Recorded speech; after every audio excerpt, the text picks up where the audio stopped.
everybody. Smash that like button. On the road again. I can't wait to be on the road again. I can't wait to be on the look at me, my friend. I can't wait to be on the road again. Thanks. That's pretty nice. I'm impressed with your ability to remember lyrics. I can never remember I don't lyrics. think those were entirely the right lyrics. Oh, well, you sold it. You really You sold sell it. You sell it. Yeah, I don't really know most of the lyrics of some songs, but I sing it anyway. So, we are about 3 hours from our destination. People are saying there's static and low audio. Static and low audio, you say, hey? Hold on. Oh, hold it. Tell them in the chat, hold on, as we deal with the difficulties.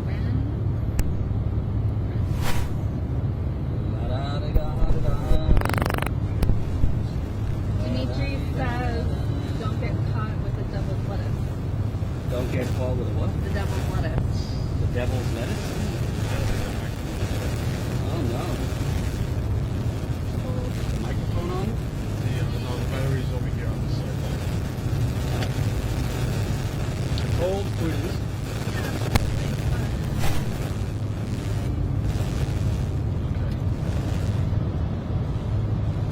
Tag team back again. Party up, party people with the dairy in. Boop shakalaka the said whoop. There it is. What'd you say? Ask them if the audio is clear now. Ask them if the audio is clearer now. You should just gonna repeat it. 1 2 1 2. Very scenic sunny day here on I-80. 3 hours from Tell them where we are. Milwaukee, Wisconsin. I just had a delicious lunch, and Which, by the way, he did not ask anyone else if anyone else wanted lunch. He just went in, got himself lunch. well, I left my phone in the car, so I was online at Popeye's Chicken. I didn't know if you wanted Like, anything. technically, you could have just been like, oh, I know Jen likes chicken. I'll just get some chicken. I don't know if you like Popeye's Chicken. You could have guessed. Can they hear us We've now? dined together enough times that you can, guess. I actually don't care. I wasn't hungry. But Can they hear us now? Yeah, they're saying it's better. There's macaroni and cheese if you want. I'm actually not hungry. I'm just giving you a real hard time. Okay. As one. Why don't you hold the microphone so I can safely drive? Okay, so that. Are you that's sending a something. text? Yeah, I'm very. I can do 10 things at once, so it's a good ability that I have. Everyone, smash the like button. I just want to make a breaking news announcement. Hopefully, nobody's tailing us, but we are currently 2 exits out Don't of tell them where we are. Pete Buttigieg's hometown of South Bend, Indiana. On your right, you can see all of the homes he demolished for black and brown people in South Bend, Indiana, because this is just a bunch of vacant lots. Okay, that's. I digress. Yeah, I was thinking last night as we were driving, it's like, hey, let's just go straight through to South Bend and see Mayor Pete, see what he's up to. In his mansion with, I guess, if we're going to go after Alex Morsay for age discrepancies, isn't Pete's husband quite younger? Yeah, so Chasen was a grad student and is, several years younger than Mayor Pete, which I think is totally fine. No issue there. And Mayor Pete was mayor when they met on an app, just like Alex Morse was meeting men. So, but nobody seems to be up in arms about Mayor Pete's relationship. Right. I think it's perfectly fine. But for Alex Morsay, it was a big to-do. So great reporting by The Intercept to break that story. Very cool. Ryan Grimm, I have to give him credit. He really stayed on that story and found some horrifying information. The Massachusetts Democratic Party was involved in this kind of campaign to take Alex Morse down. So let me reset this while you set up the text message so people know we're live. Should we send a text message? Because won't we send a text message for the event at 3? I guess we should. Yeah, we can send. So we are on the way to Milwaukee, Wisconsin for the Democratic National Convention. you might say, Jordan, did you miss the announcement? There is no convention in person. Technically, it is probably 90 to 95% virtual. However, there is going to be some in-person activities that the Democratic Party does not want the masses to see. There will be some progressives protesting. There will be some Wisconsin delegates activity. We believe there will be some supporters of Bernie Sanders in the streets protesting. We don't know if it's going to be a couple hundred people. We don't know if it's going to be 20 people. But we decided, you know what? Status quo exists to give the microphone back to the people, to bridge the gap between the alternate reality that the corporate media shows and what's actually happening. So we are going to be covering whatever is happening in the streets, whether it be protests. Trump is also apparently coming to Wisconsin to troll the Democrats. So he'll be there, I believe, tomorrow for a rally, so we might go there. We signed up for press credentials. Oh, we signed up for press credentials, yes. So, yeah, who knows what's going to happen, but this afternoon, we should get there roughly on time. The Wisconsin Bernie delegates are holding an event. I guess it's kind of a mixed bag. Part of it is calls to cut the Pentagon budget, which obviously Joe Biden and Kamala Harris have no interest in. There will also be speakers from Black Lives Matter speaking at this event, and other delegates speaking. So we'll be showing you the speeches, trying to interview folks, of course.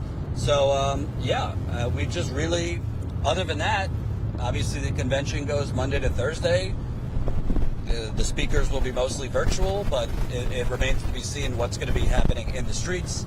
You have a group called Bernie or Vest, hashtag Bernie or Vest, that is here in Milwaukee planning protests. There's also the group March on the DNC that I believe is in Milwaukee. And, you know, we're in a pandemic still.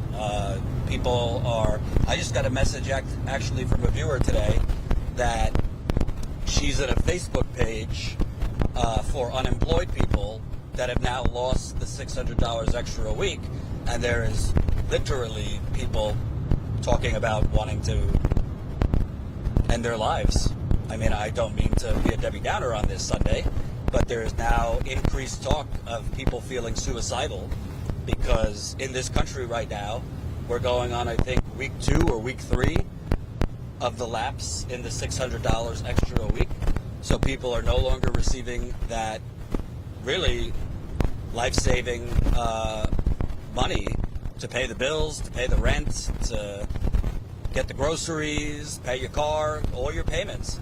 That money is no longer coming. So all people that have been laid off during this pandemic are left with is whatever measly amount each state gives. I mean, most states range from giving $200-something a week to, if you're lucky, $350. I mean, in New York, when I was on unemployment, I think I was getting $300-something a week. Not a lot of money. Not a lot of money at all. Not enough to pay, in most cases, rent, groceries, utility bills, student loans, car payments. And this is all happening while, you know, Trump's going after the post office and tweeting birther conspiracies about Kamala Harris. And Pelosi is apparently home eating her gourmet ice cream. And They're saying a little bit of cracking and chocolate. I don't know if it's not doing much. Hear it, but I don't know. So, I'm looking forward to getting there and just seeing what happens. But we really, really appreciate. We went live yesterday for 4 hours during our drive yesterday, and we raised a lot of money. Jen, I believe you've updated the page since then? I sure have. So, as you guys know, Oh, wait, I forgot. Sorry. Smash that like button. Thanks. I've already said that. Oh, have you? So, do it though. Smash the like button. So I've been keeping like blog updates about this trip. So you guys can go to statuscoup.com/convention, see our little blurb about why it's so important for us to go to this convention, even though it is virtual. But if you scroll down to near the bottom of the page at statuscoup.com/convention, you'll see updates from yesterday when we started our trip, and we have a video there for you. We have a really cool picture that John took from the back seat of us, doing the live stream from the road yesterday, where we're going, like Jordan said, for 4 hours. I would have guessed, like, at the end I was definitely dragging and my voice hurt, like my throat hurt, but I would have guessed we'd been live for maybe 2 hours. So when I realized it was 4, it's kind of wild. But you guys were really great company yesterday on the trip. And then, updates about our dinner, and a great picture of Jordan giving you guys a peace sign here. So those are the updates so far. Definitely head to this page and check them out. And I'll be adding more as the day goes on and as the days go on this week. And also, we definitely, encouraged you guys yesterday, and we really appreciate the support, but we are trying to fundraise to cover this trip because it is extremely expensive. We're not just sitting in our studios like most outlets are going to be doing this week.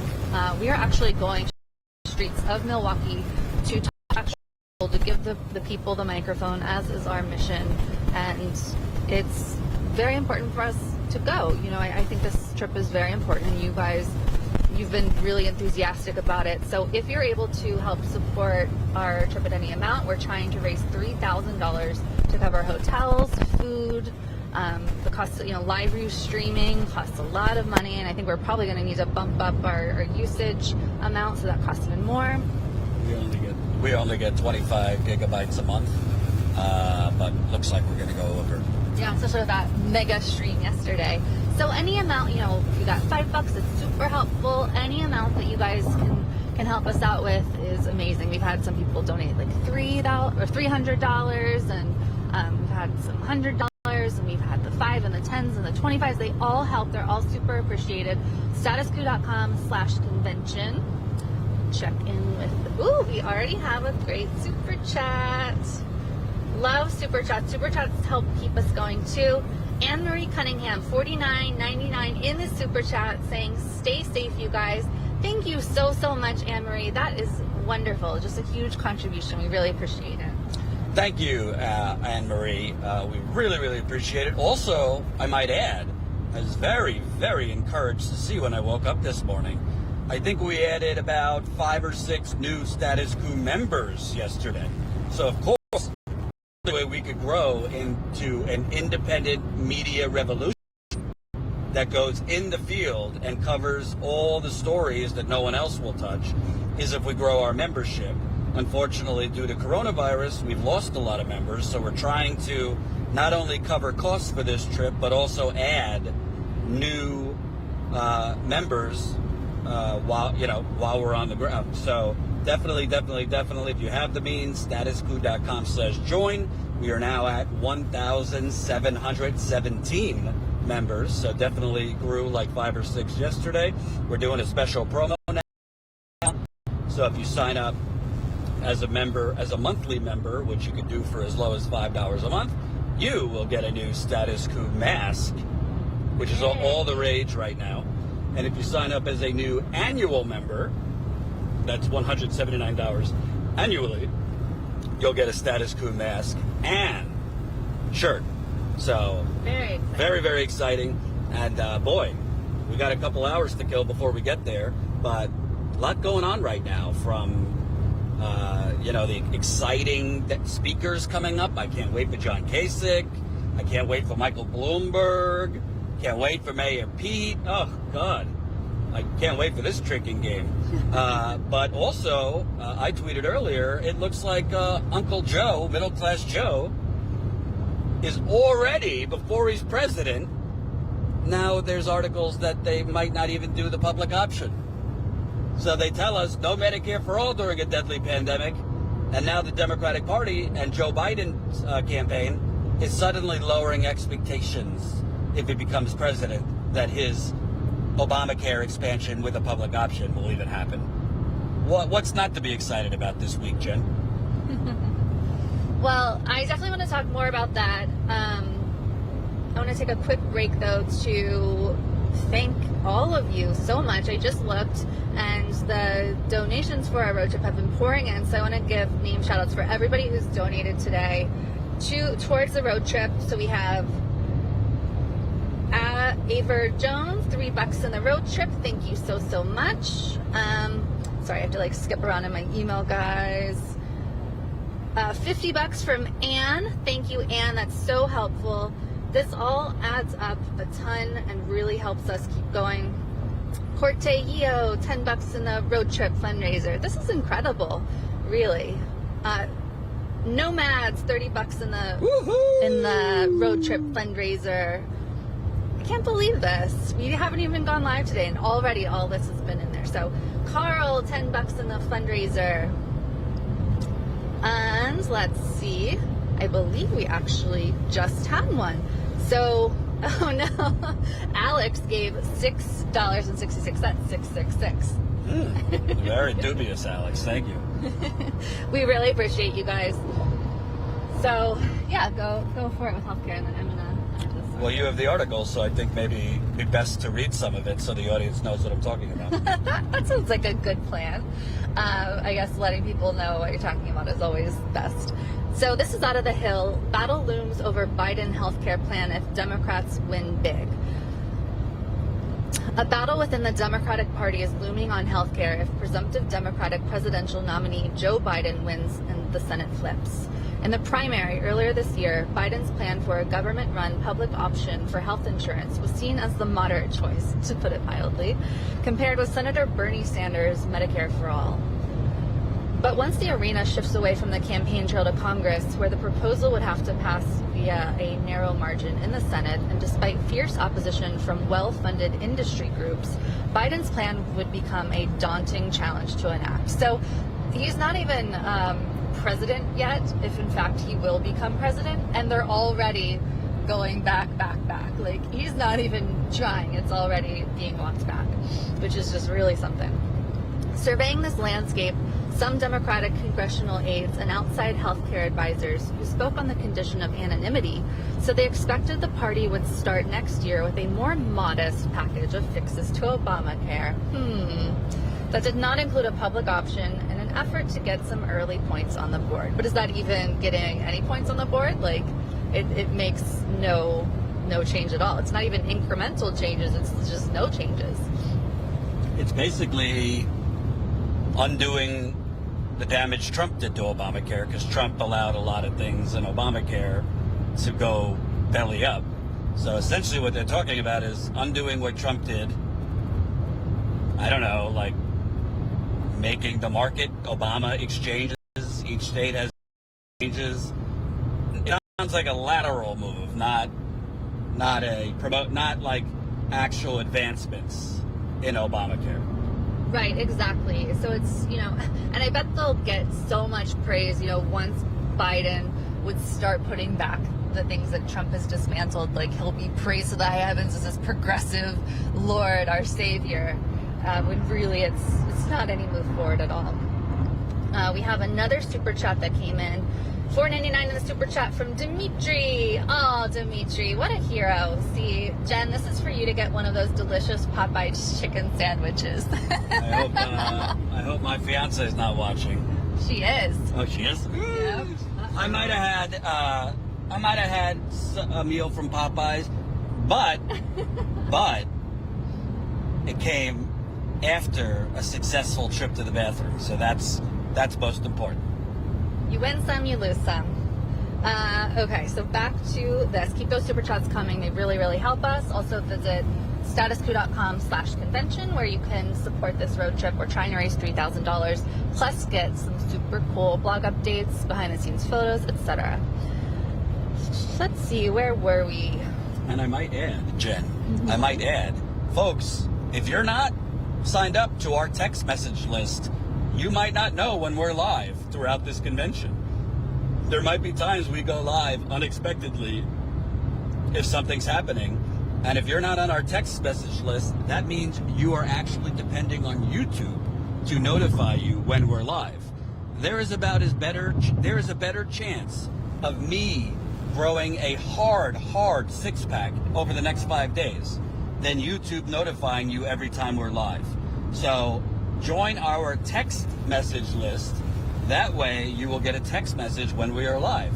It's as simple as text messaging COUP to 370-370. If you join right now, you'll get a text the next time we're live. COUP to 370-370. Anat, I will make sure I see this time he went to I don't think you were on when we were talking about that. So he went to Popeyes unattended. It's not my fault. I was not aware. He was sneaking over to the Popeyes. We were just using the restroom, and then Jordan comes back with the Popeyes. Totally not my fault. She's yelling at you? No, at you.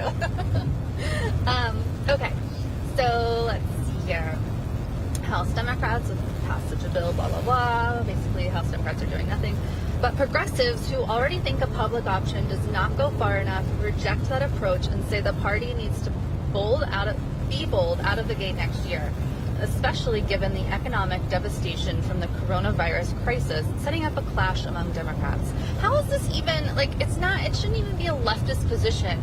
Here we are in the middle of a pandemic where people need healthcare more than ever before. How is it only a very far leftist position to want people to not die and be sick and have medical bills that last for the rest of their lives? And it's not truly a far leftist position. In fact, the majority of Americans support Medicare for all. It's only a far left position in Congress. So there's two issues here. Let's, for a moment, pause and not address the fact that obviously Biden was never actually going to do a public option in the first place because he doesn't believe in it. Or his donors won't let him, because I always tell you, the politicians aren't even the one setting the policies, it's their donors. It's really about what their donors will and will not allow. So let's put aside for the moment that he was never going to fight even for a public option, which is totally inadequate as it is. The thing that I find really, really, really telling here, I thought that Bernie Sanders and progressives were the ones that don't know how to govern. I thought that Bernie Sanders and progressives are the ones that can't get real things done. I thought Bernie Sanders and progressives are the one that don't get anything done. They don't know how to work across the aisle, blah, blah, blah, blah, blah. They're not pragmatic or whatever. This is basically saying that Joe Biden as president wouldn't for what he's been saying is his signature position, a public option on top of saving Obamacare. So Joe Biden is Mr. Governor who knows how to govern and knows how to, bring back a bygone era of bipartisanship where we all work together to fuck working people up the ass. But he can't even. They're already setting low expectations that he won't be able to get the vote in the where tens of millions of people have no health care. If he can't even do that, what the hell is the point of having this man in the White House? Enough. I think it's a scam. You have basically it so health insurance, for-profit health insurance companies still. Hello. Hello. Can you guys hear us? Let me know. They're posting the buffer sign. Silent radio. Silence. Maybe we're destined to do radio. Oh, I think it's something.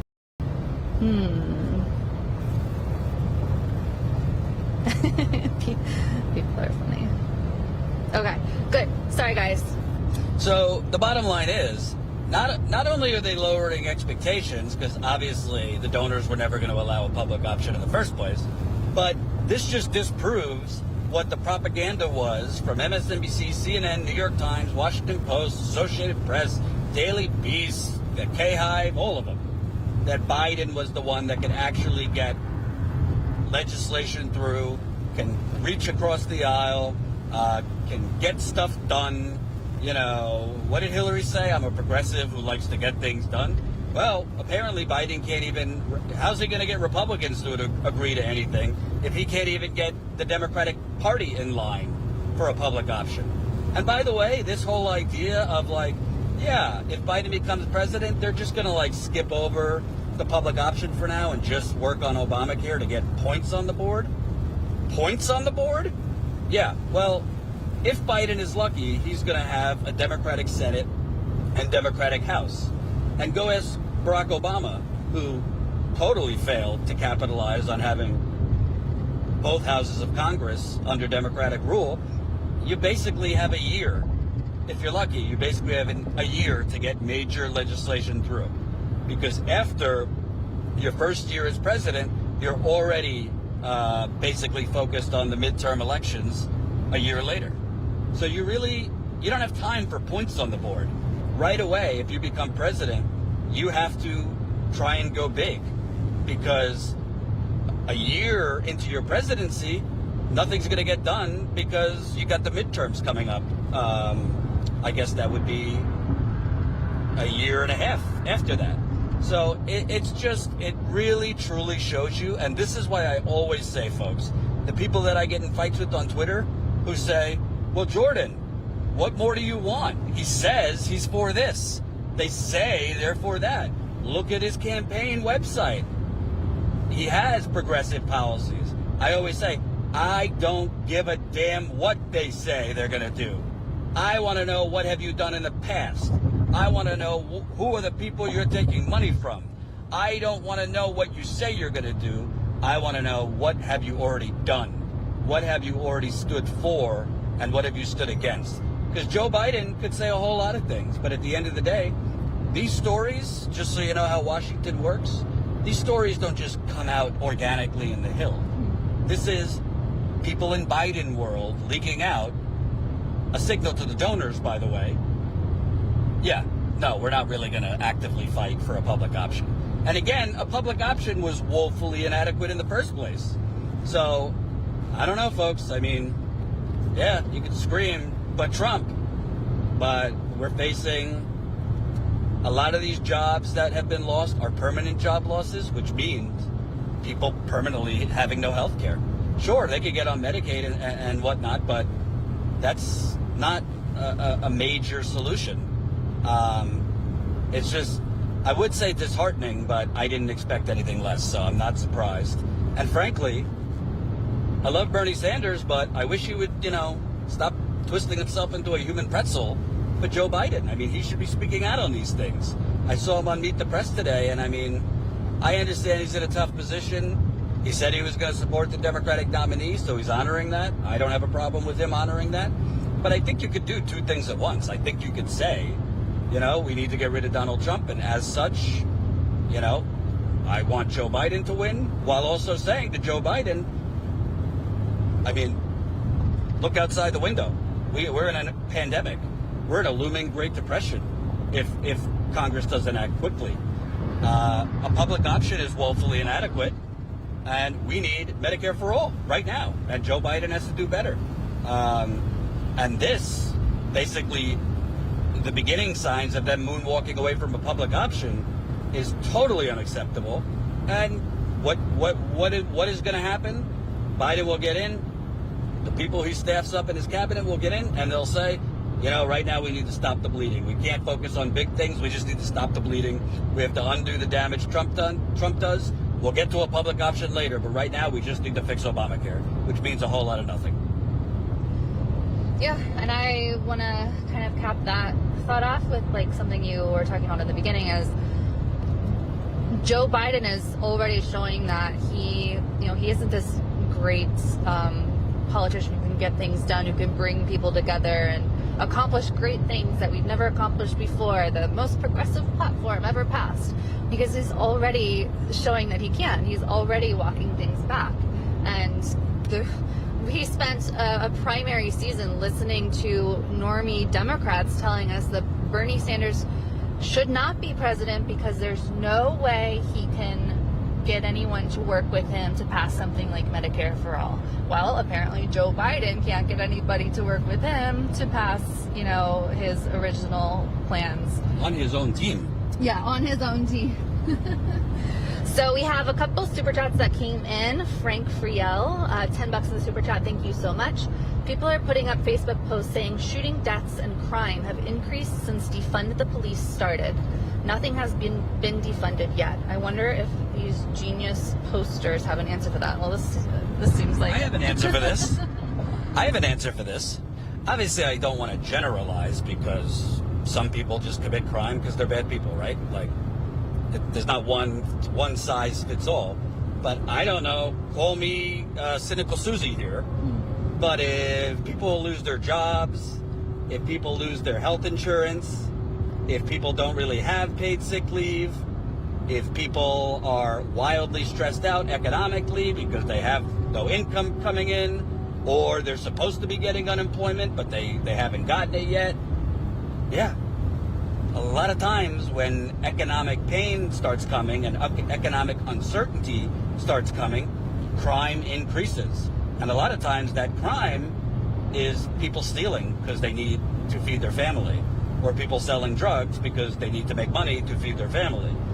Then violent crime happens, because I'm not defending violent crime, but again, when people feel they have nowhere to go, that they have no hope, that they're basically on the outsides of society now, crime increases. So, you know, the right-wingers can put out whatever they want, that this is what happens when you defund the police. Nobody's been defunded. Like, literally, Bill de Blasio in New York City just did like an accounting trick to claim that he cut $1 billion from the police. He didn't cut a cent for the police. In fact, Mayor de Blasio in New York City is now laying off 22,000 public workers, government workers in New York City. He's laying off 22,000. Ain't laying off any police. So, again, not defending crime, but what I am saying is there's a reason for the crime increase. Look at the economy. Yeah, and Frank, on your point there at the end of your message, nothing has been defunded yet. Well, so when we saw any concessions at all, like with the no-knock warrants being knocked down in Minneapolis after what happened to Breonna Taylor, and the, you know, everything's been kind of backtracked now, but when the Minneapolis City Council voted on the concessions that they were going to make, and they backtracked on that. But when changes were kind of in the eye, when it seemed like things were happening, is when those protests were most active, when they felt the most pressure from people.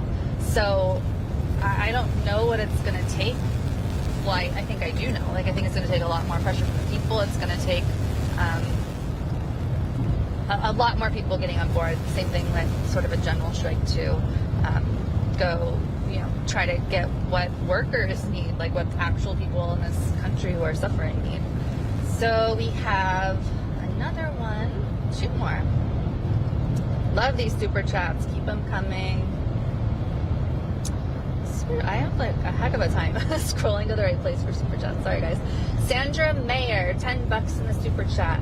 I need them to form a task force to figure out how I am going to get the CT scan that I need. Wave when you pass through the south suburbs of Chicago. Safe travels. Exactly. I mean, it's truly outrageous. We were talking yesterday. I mean, I don't know if you Status Coup viewers know, and by the way, hit that like button, subscribe to the channel if you're new here. Just a little public service announcement. We are, I think, about 2.5 hours from our destination. Right when we get there, we're going to be going live because Wisconsin delegates have an event. Bernie supporting Wisconsin delegates have an event, so we will be going live from there. So, hey, cancel your plans on this, what are we, Sunday? You are going to be fed a steady diet of status quo today. But to answer your question, yeah, they need to create a task force. How about a task force for the viewer, Anthony Martino, who reached out to us a couple weeks ago? His wife is terminally ill. He has to feed her. He has to clean her. She could only communicate by blinking with her eyes. She is incapacitated. He is her 24/7 caretaker. Because of you guys, Well, he was facing eviction because in America, you could be evicted even if you're 24/7 caretaker for your wife who can't take care of herself. His parents were supporting them financially, but they suffered financially during coronavirus, so Anthony lost his economic lifeline. So we raised a lot of money for him. You guys donated over $12,000, and now we find out his landlord's still evicting them and cut off their plumbing. How about a task force for Anthony? How about a task force for all the other people who have a similar or slightly different story facing eviction, or their landlords won't work for them, or their mortgage company won't work with them, or their student loans won't work with them, or fill in the blanks. I mean, it's just the true nature of the problem is not in sync with the proposals coming out of either party. Obviously, the Republicans, I mean, they're literally proposing capital gains tax cuts during a pandemic, literally giving more tax cuts to hedge fund managers and Wall Street stock traders. That is what Trump is proposing right now. So that's obviously absurd. But the Democrats' proposals are all these, and Jen just read you the story from the Hill, are all these technocratic, incremental, if you look at a plate and the main meal is that piece of steak or vegan souffle, they're just talking about changing the side dishes, not actually changing the meal. Meanwhile, it's August 16th. The $600 extra per week expired on July 26th. So this is now, I don't have a calendar in front of me, it's got to be over 2 weeks. Literally, people have no money. They have no money. If they're lucky enough, maybe they were able to save a little of that extra $600 a week. But that's not paying the rent. That's not paying for groceries. That's not paying for medicine. People were still living paycheck to paycheck, even with that extra $600 a week. So it's just crazy. And sure, there's some people on Twitter who say, Jordan, stop criticizing Pelosi, the Democrats. They proposed legislation. They did their job. It's the Republicans. Well, let me ask you something. Yes, I always say Trump, the buck stops with Trump. The buck stops with Republicans. They certainly could have just agreed to extend the extra $600 a week through next year. That could have easily been done. But we wouldn't be in this position in the first place if the Democratic Party didn't agree to the original March coronavirus bailout. There was no reason. They had leverage, the Democrats had then. They didn't need to agree to giving it one dime to corporate America. They could have demanded that the extra $600 a week do not expire in 4 months from now during an unknown pandemic that we don't know how long it's going to last. They should have demanded more than $1,200 a month. They should have demanded paid sick leave. They had leverage. And frankly, I said it weeks before the expiration of that extra $600 a week. Why wasn't Pelosi, Schumer, and all of them in front of cameras then demanding that Trump and Republicans act? Why were they waiting towards the week before to go on Jake Tapper and these other places and look like, oh, it's the Republicans, we did our job? You should have been working towards this a month before, knowing the deadline was coming. So both parties are at fault. And now we find out, frankly, because this whole week is going to be a goddamn Super Bowl of empty platitudes and corporate speak. Now we find out that even if Biden's elected, we're already getting the, if you're a Game of Thrones fans, what are they, the owls? That drop off messages? Harry Potter. Oh, that's Harry Potter. Game of Thrones, some animal drops off messages. I don't think so. All right, whatever. Such grand, Now we're getting the owls that he's not even going to fight for a public option. That right out of the gate, they're going to say, oh, no, it's too tough. It won't pass, so we're going to, fix a couple things on Obamacare and let the insurance companies still have their way with you. I mean, it's just disgusting. And frankly, I'm glad now that we're, I want to be honest. At first, I was fighting Jen on going to Wisconsin. I didn't know if there was going to be enough people there to be worth us driving 14 hours. I didn't know what the protest would look like.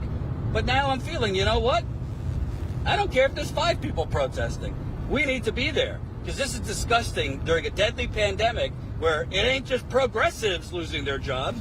We got neoliberals losing their jobs. We got libertarians losing their jobs. We got conservatives losing their jobs. We got Proud Boys losing their jobs. We got crazy Alex Jones fanatics losing their jobs. I mean, everybody's losing their jobs.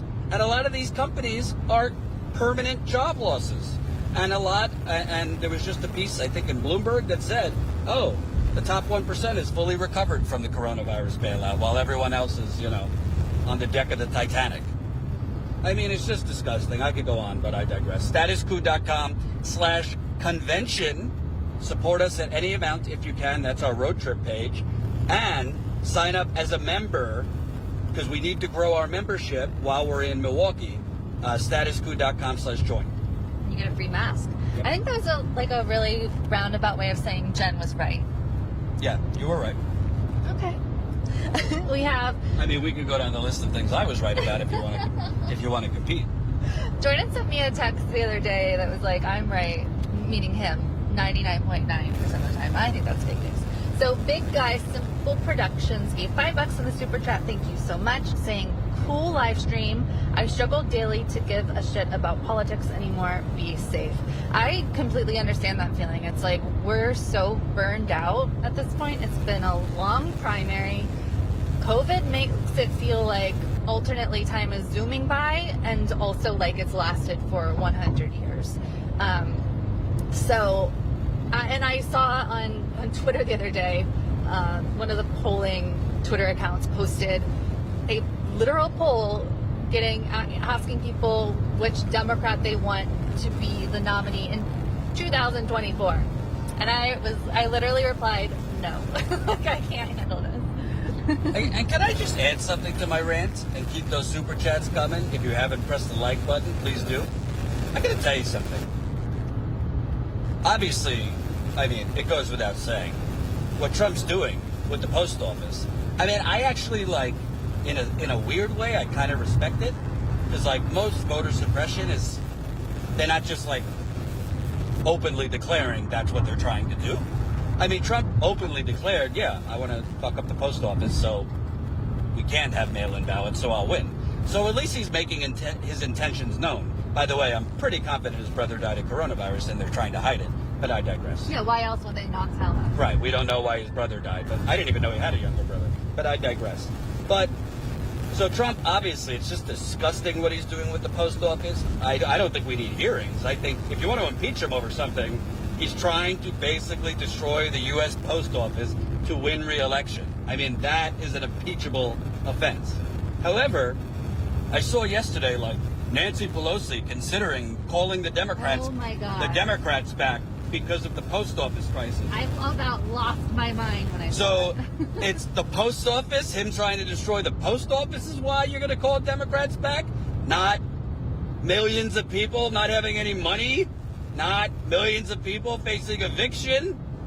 Not millions of people literally being sent to housing court during a pandemic? I'm all for you calling Congress back because of Trump's fuckery with the post office, but why did you leave in the first place? Why did you leave in the first place during a pandemic when tens of millions of people are literally hanging off, already fell off the cliff? And you could say, Jordan, devil's advocate, they put forth their bill. The Republicans went home. There's no reason for them to stay. It's something called leadership. Yeah. Leadership, you stay. Leadership, you say, Republicans come back. Not only would it be the right thing, but it would be good politics. They should have never left while millions of people have no idea where their money is coming from, have no health care, are facing eviction. And, but she'll come back because, what Trump's doing, they might not win the election. It's so predictable. Absolutely. Preach. $20 in the super chat from Mr. Methuselah. Safe travels, and I am enjoying the road trip banter. Thank you so much for watching, Mr. Methuselah. We're having fun in this time of, as much fun as one can have in the middle of a pandemic, with all of the crazy politics that are going on. We also have gotten some new road trip fundraiser submissions, so thank you guys so much. Organic Fanatic, $25 towards the road trip. Thank you, thank you. Keep it coming, guys. Statuscoup.com/convention if you are able to support us at any amount. We're trying to raise $3,000 because this trip is super duper expensive. And also get a free Status Coup mask. You've no doubt seen us with our masks on, our Status Coup masks, and you can get your own for free by joining as a member for as low as $5 a month. Very exciting. Do you want to go back to this article or move on or what? It's your world. I'm just here. My world. I should say we almost have 400. We almost have 400 people watching, but 200 something likes. So even if you don't like me, do it for Jen. Press that like button. It's the thumbs up button so we can get this out to more people. But what else should we talk about? We've addressed that Biden is already moonwalking on his already inadequate policies, so that's not exciting. We've addressed the post office, which, to tell you the truth, folks, even if Trump wasn't trying to destroy the post office before the election, and even if everybody got a mail-in ballot, there's going to be a lot of problems. I mean, just look at what happened in New York with mail-in ballots. They couldn't, even though, like Jamal Bowman, for example, I think he had like a 25-point lead or something, like, after election night. The election wasn't certified for weeks. Same thing with other New York primary races, because there was a lot of problems. There was a lot of problems with mail-in ballots, getting it back. Greg Palast, independent journalist, has done great work on this. A lot of mail-in ballots got tossed. So even before Trump's attack on the post office, and they're now like removing post office boxes in Portland, Oregon, and elsewhere, if people think that there's going to be a legitimate, I mean, Biden would literally have to win by 20 points for the election to actually be called on election night. It's just not going to happen, even before his attacks on the post office. But yeah, I just find it incredibly insane that it takes Trump going after the post office to be what triggers Pelosi to think the Democrats should come back. They should all get their asses back, and frankly, they should not be paid. Democrats and Republicans, they should not be paid their salaries while millions of Americans have no money coming in. People didn't lose their jobs because of their performance. They lost their job because Trump was asleep at the switch with this pandemic and let it run rampant in the United Corporations of America. So the people have done nothing wrong. The people are the ones that are economically being killed. Chris Garrett, $5 in the super chat. Yay for the CoupVention intervention. Make America think critically again. Thank you so much, Chris. Love it, love it. Me, myself, and I, 100 nope. My 2 cents continue with your great work. The world is watching. Thank you. That really, really helps us a lot. We love, love, love super chats. So smash the like button. Also, right now, get your phone out and text COUP to 370-370 so that you get our text alerts when we are live. We will be live in a couple hours, just about, at an event with Bernie delegates, Wisconsin Bernie delegates. So I think they're saying they can't hear me. You guys hear me? Aria, it is online, but we are going to be out with the people. There's protests, etc.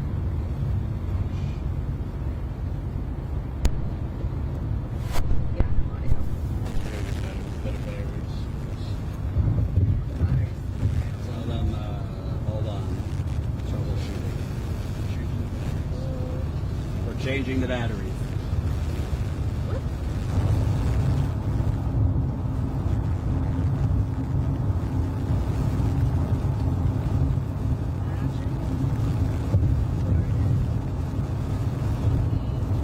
Imagine all the people living in harmony. Woo-hoo. Imagine all the people. Hey Jude, don't be afraid. Take a sad song can make it better. Remember to let it all be a thing. Then we begin to make it better, better, better. Tag team back in. Party up, party people in the dairy end. Boom chakalaka, bada boom da. Whoop, there it is. Okay, they're saying it's better Oh, it's now. good now? Good. Oh boy. What happened to our viewer, Jude? He used to be around. Jude, come back to us. All right, guys. Thank you so much for sticking in there. I think it was, yeah, I'd already read that one. I'm not so super chats to get Jordan to stop singing. Send us your super chats. Why don't we? Oh, did you? Yeah, I was going to say, I think it should be open mic night now. I'd like to know, are the viewers looking forward at all to this convention? Well, What do they want to see? What do they want to hear? What do they expect to hear? You know. Well, before we get to that, I think that's definitely what we should do. But I first want to kind of go over something that I find. I mean, it's mostly symbolic. It's not going to lead anywhere, but it's good. Like, there are people who are fighting back, who are taking a stand against like the Democratic platform and what's going on with these shady Democrats. This morning I went through on Twitter and I just took note of all of the kind of notable Bernie delegates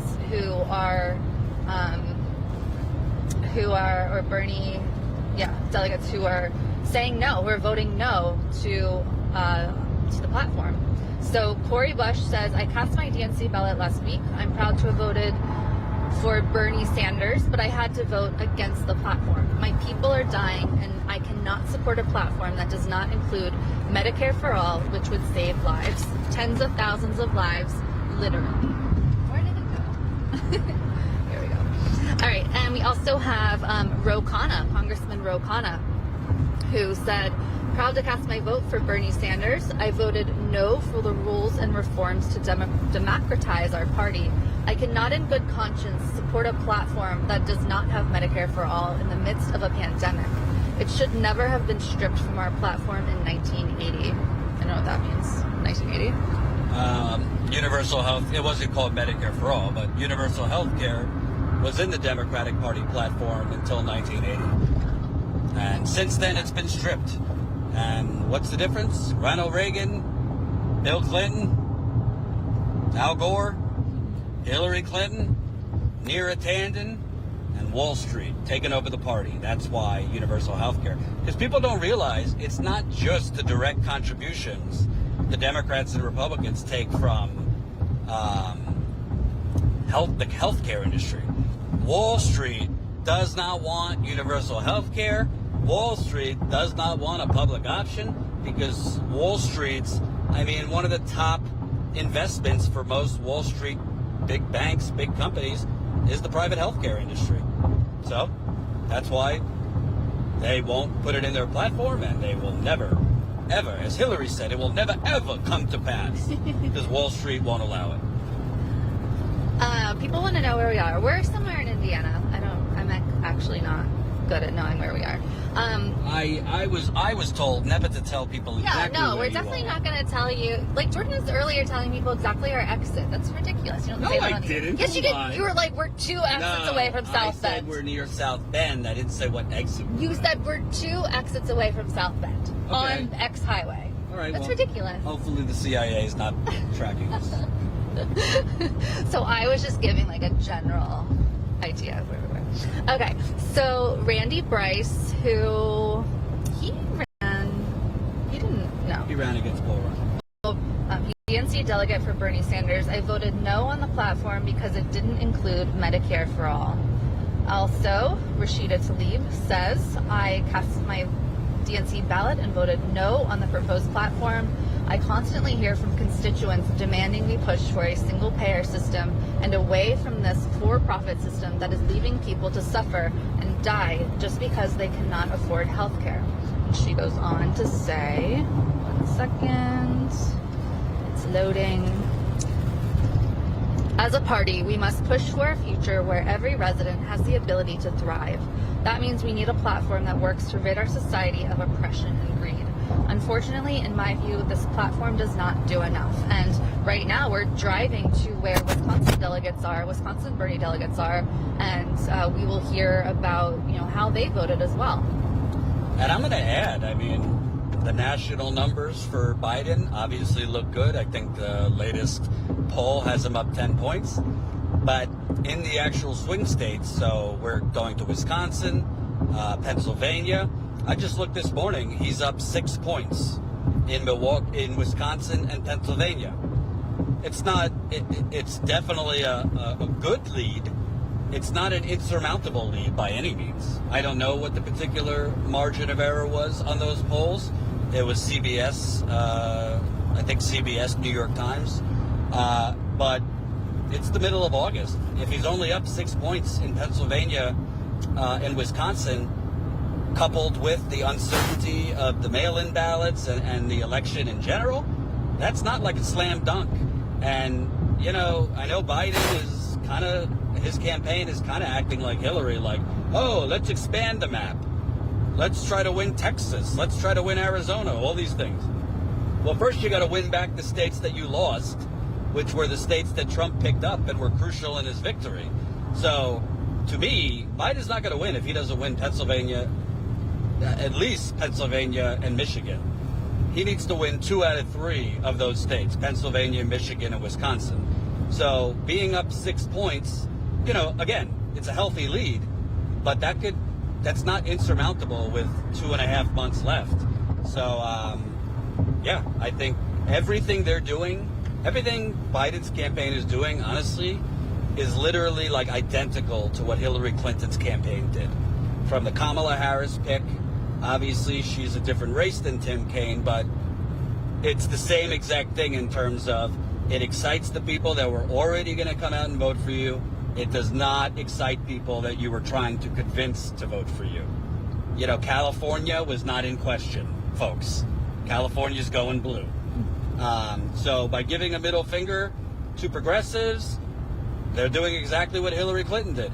And honestly, they're doubling down on Hillary Clinton's strategy to court moderate Republican never-Trumpers. That's what John Kasich speaking is about. That's what Michael Bloomberg speaking is about. But I got news for you. Are there moderate Republicans who might have voted for Trump that will move over to Biden? Yes. But that's not more. The moderate Republicans that you could get are far fewer than actual progressives, which, by the way, are 40 to 45% of the Democratic Party right now. Bernie Sanders, his base is 40 to 45% of the Democratic Party. So, you want to court moderate Republicans, you want to have John Kasich speak and Michael Bloomberg, and who knows, maybe Dick Cheney will fucking parachute in there. That's a bad strategy when you could have picked Barbara Lee. Would Karen Bass excite progressives? I don't know if they would excite progressives, but it would be a better sell to progressives than Kamala, right? So I just think everything they're doing is right out of the Hillary Clinton playbook. And even the slogans like "Build Back Better." What the hell does that even mean, "Build Back Better"? That's like Stronger Together on cocaine. I mean, it's just, it's deja vu, folks. And, the devil's advocate and the neoliberals on Twitter will say, Jordan, it's not deja vu because there's a pandemic now. Well, I don't know, call me crazy. Like, shouldn't he be up by more than 6 points in these swing states during a deadly pandemic where we're going on 170,000 people dead and tens of millions of people out of work? Shouldn't he be up more than 6 points in these states? I don't know. Am I being too harsh, Jen? No, definitely not. You're probably holding back some. Well, I am driving. People like our banter. They think it's funny. Thought I had a super chat. Keep those super chats coming. Okay, do you want to start taking ending questions? Start leaving super chats and asking questions, leaving comments. Let's get an update on road trips, fundraiser submissions. How come this doesn't charge me? Well, because it's the thingy won't narrow. I can't get it to. Yeah, it seems better. Okay, so from our matcha, $5 for the road trip. Thank you so much. It really, really helps us, guys. statuscoup.com/convention really helps a ton. I'll put the link in. Let's see. Chester Williams, $5 in the super chat. Try to have the camera and focus a bit more forward down. No. Oh no, they're trying to just get you to show the signs. That's why. Go away, Chester. No, just kidding. Yeah, ask us questions. What do you guys think? Jordan, you were asking them a question before, like what do they think about where we're going, what's happening? Yeah, I mean, what do you think? Are you excited for the convention? Are you just going to watch the speeches just to tweet out nasty things? Are you excited? Are you excited that, there's going to be Bernie people there protesting? Are you still kind of up in the air who you're going to vote for, if you're going to vote? I'm just curious, what's the temperature of our audience? Do you think every person on the internet should sign up as a member to Status Coup? Statuscoup.com/join? I think they should. Absolutely. I also want to give a shout out to additional delegates, Dr. Victoria Dooley, who was an amazing surrogate for Bernie during the primary. She said, as a DNC delegate for Bernie Sanders, I voted no on the DNC platform that excludes Medicare for all. And Linda Sarsour, I never know how to say her name. She's actually, Linda right now has planted herself, taken roots in Louisville. She's working full time on organizing for justice for Breonna Taylor, so that's kind of cool. So she too voted no on the DC platform. So Jordan, what do you think about these Bernie delegates who are taking a stand? Like, where do you think it'll lead, if anywhere, other than being like a silent kind of protest? Sorry, I like all those people, but No, yeah, they're great people. meaningless. Really, The Democratic Party platform is like a suppository you stick up your anus. Excuse my OMG. Excuse the TMI. It's temporary.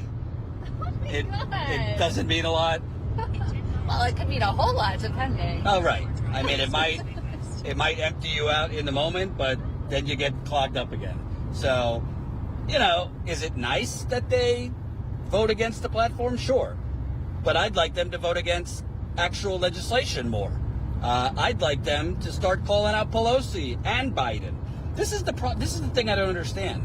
It's like the progressives have been conditioned that, well, now's not the time. We can't speak out against Biden. We can't speak harshly out against them offering this BS, fixing Obamacare with a public option. You could do two things at once. You could say, yes, we got to get Donald Trump out, and as such, I'm voting for the other option, to get Donald Trump out. However, speak out against what Biden is doing and not doing. I feel like Bernie and all the progressives have been gaslit into thinking if you say anything negative about Biden at this point, you're re-electing Trump. I just don't agree. I mean, we're in unprecedented times. It's the worst public health crisis in at least a century. And I think it's going to end up as a worse economic disaster than 2008. So I think you could criticize if you're progressive. I like Bernie. I love Bernie, but I see him on Meet the Press, and it's like a shell of himself. He should be demanding that Biden do more right now. It's not sufficient to say, no, we still can't pay for it. Well, then how do we pay for the $4 to $6 trillion that corporate America got in the first bill? We found the money for that, didn't we? We're still finding the money to slaughter people in Afghanistan for no reason. I digress. So true. Anani says, did you notice more pro-life and Christian billboards on the road? Yes, we have. There was a Jesus one. Right when we got into Indiana, there was a Jesus billboard. A lot of Jesus going on the road. I remembered something that someone told me it's Linda Sarsour. Is that right? So I remembered something else I wanted to talk about. I found this morning in 3 different articles. So there are the top Dems, top Democratic operatives who are being quoted in various news, in various media, basically saying like, haha, Bernie delegates can't storm out this time and protest because they can't even come inside. Like stuff like that. Like, oh, they Bernie people have no voice this time. That's better. That's much better. It really turned my stomach, and I found 3 specific instances of it. So the first one that I found is Robbie Mook, who was Hillary's campaign manager. He's worked for a bunch of awful people. So he said, and this was in the Washington Post, but Mook also cited a 4th difference of this year's convention versus 2016, which is a result of Democrats having to stage a virtual convention rather than a traditional gathering. There's no convention, he said. In 2016, they, the most ardent Sanders supporters, had a stage on which to play. That stage is gone. Oh, On which to play? Democracy? Thank you for allowing playtime, you corporate douchebag. What a loser. Like, people had real reasons to protest. They weren't protesting because it's fun. Bernie delegates didn't leave in mass because it's fun or because they're like throwing a tantrum. They left for Medicare for all. They left to fight for against climate change. They left to fight for a $15 minimum wage. They left because of their principles. They made news because of their principles. So now you're dancing around all joyful because Bernie supporters have no recourse this time, have no ability to kind of protest in the same way this time. I think it's a disgusting attitude. Another example that I found, I actually don't even know who this is, some guy named Shroom. Bob Shrum. Oh, is that? Bob Shrum. He's an old hand in the Democratic Party. I think he worked for Hubert Humphrey, rings a bell. Oh, yeah. Oh boy, okay. So I don't remember where this one's from, and it's only on my Apple Store thing, so just a second here. USA Today. So this is the biggest landmine ahead. You said Shrum? This is the biggest landmine ahead, Shrum said. 4 years ago, disenchanted Sanders supporters booed some speakers, and the party chairman was abruptly ousted. The unconventional nature of this convention may help this time, he said. Because it's a virtual convention, you can't find 5 dissident delegates who want to complain. Listen, I'm not going to lie to you. I mean, it's going to be harder for progressives. I mean, progressives could barely break through getting attention for the real convention in 2016. The media helped cover up protests by not covering it. You know, there were protests, pretty active protests with hundreds of people going on outside the convention center in Philadelphia. We saw like caskets being rammed through fences, and it was just little old me and I think a Fox reporter covering it. So even at an actual convention, it was really swept under the rug, and this portrait of like party unity was pushed through. So yeah, it's going to be tough for progressive dissent to break through during this convention, being that it's virtual, and being that it's virtual means, I mean, it's going to be more choreographed than usual. I would expect almost every, I don't want to say every, but there's going to be most of the speeches will be pre-recorded and not live. Yeah. You know, it's not like delegates could walk out virtually. I mean, I guess they could walk out virtually, but it's not as theatrical that way. That's why we're going, because we believe from what we've been told that there's going to be protest outside, and we want to be able to show you that, even if it's only a few people. We really don't know. It could be 10 people. It could be 1,000 people. Who knows? We know there's a couple different protest groups going, and hold on. Hold, please. Well, I think the point also is that these Democratic operatives are so gleeful about this fact that people's voices can't be heard. They're happy about that because they don't want people's voices to be heard. That's why AOC only has 60 seconds to speak. I think they're also gleeful. I think Biden's campaign in particular has shown it. They actually like kind of mocking and, you know, kind of giving swirlies to Bernie Sanders progressives. They're like the mean people in, you know, grade school who bullied the little kid in did put their head in the toilet and did a swirly. Not that I know anything about that personally, but yeah, it's just between the. Someone put you in a toilet? No, but being that they picked Kamala Harris, being that the grand overture to lower the Medicare age to 60, which is it's moving backwards. At least Hillary Clinton said 55 for the Medicare age. I mean, literally, this got swept under the rug. I did a video on it last week. Biden's campaign has Robert Rubin on calls with them, speaking with donors. Do you know who Robert Rubin is? That's Bill Clinton's Treasury Secretary, who led the charge to deregulate all of Wall Street, who led the charge to repeal Glass-Steagall, which, oh, by the way, repealing Glass-Steagall led to the financial crash of 2008. Robert Rubin is like the bastard stepbrother of Lawrence Summers. And he is serving as an advisor on calls that the Biden campaign is having as they give, quote, policy presentations to donors. Yeah, and so this last one example that I found, I'm sure there are plenty of other examples because it wasn't hard to find these and I wasn't even trying. This is out of the Atlantic, and the speaker is Byron E. Schaefer, a University of Wisconsin poli-sci professor. So he said, for the nominee, the upside is you don't have to listen to dissident delegates. They're all at home, says Schaefer, who has attended every convention since 1980. In 2 miles, Hold, please. West towards Ryan Expressway West. So he goes on to say, they can't mount a counter demonstration. They're not there. They can't walk out because they can't walk in. I mean, what else do you want to hear? The Democratic Party is happy that in this case, they can't squash your First Amendment right to protest because of the situation we're in with a pandemic, that people aren't going to be there in person. There's really no way to show that there is a lot of friction between the corporate Republican light part of the Democratic Party and progressives.